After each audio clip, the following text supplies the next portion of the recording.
Hi, it's Sensei Ron, and I'm coming at you once again from Aruba, from these Indian grounds where these rock formations are. And as you can see, these steps right here were carved into this rock. And right at the base of these steps, I'm sitting under this amazing tree on this sort of stone-like throne. And even over here, they've carved out a place to hold something. I get the feeling that this place was like a place for a shaman, or a medicine man, or some sort of ceremonial space.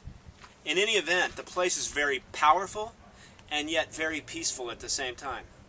And it's interesting that within peace, we can find our ultimate power, which could very well be why all human beings, what we're ultimately seeking in any endeavor, whatever we're up to while we're here on this planet, whatever we're doing, the relationships, the careers, and all the things we participate in as human beings, whatever those things are all about and why we're seeking wealth and success, etc., etc., etc., is ultimately for peace.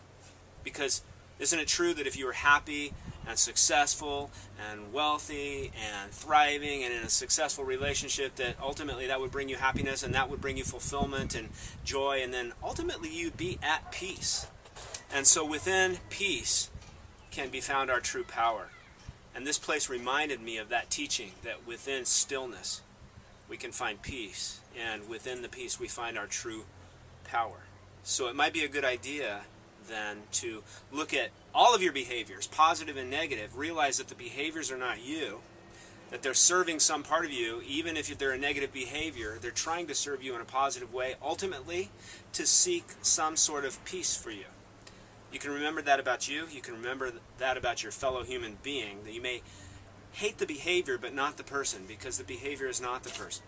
We're all seeking peace in our endeavors, and it might be a good idea to turn within every day, to find that stillness, to find that peace, to let go of those things we're doing out here. Because the peace we seek and the power we seek, it's not out there anyway, it's here, it's within. And there's an ancient saying that if you don't go within, you go without. So it might be a good idea to turn within each day and find that peace. Sensei Ron coming at you one more time from Aruba in this very powerful Indian place. And I wish you peace.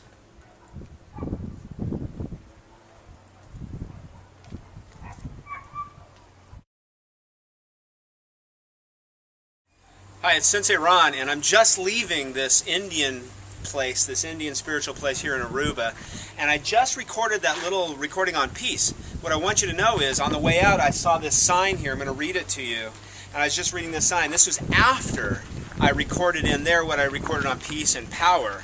I want to read you the sign. I didn't read this sign when I walked in. I'm going to read it now as we walk out. It's an inscription for a garden gate, and what it says is, "Pause, friend, and read before you enter here. This old stone wall encloses hallowed ground. Here in a mellowed garden dream away the years steeped in serene, sweet light and muted sound. Here in tranquility, peace abide. For God walks here at cool of evening tide. Pause, friend, and strip from out your heart all vanity, all bitterness, and all hate. Quench for this hour the fewer of your fears.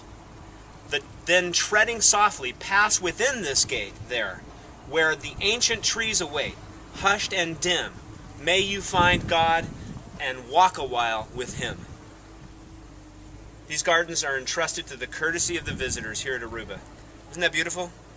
Peace.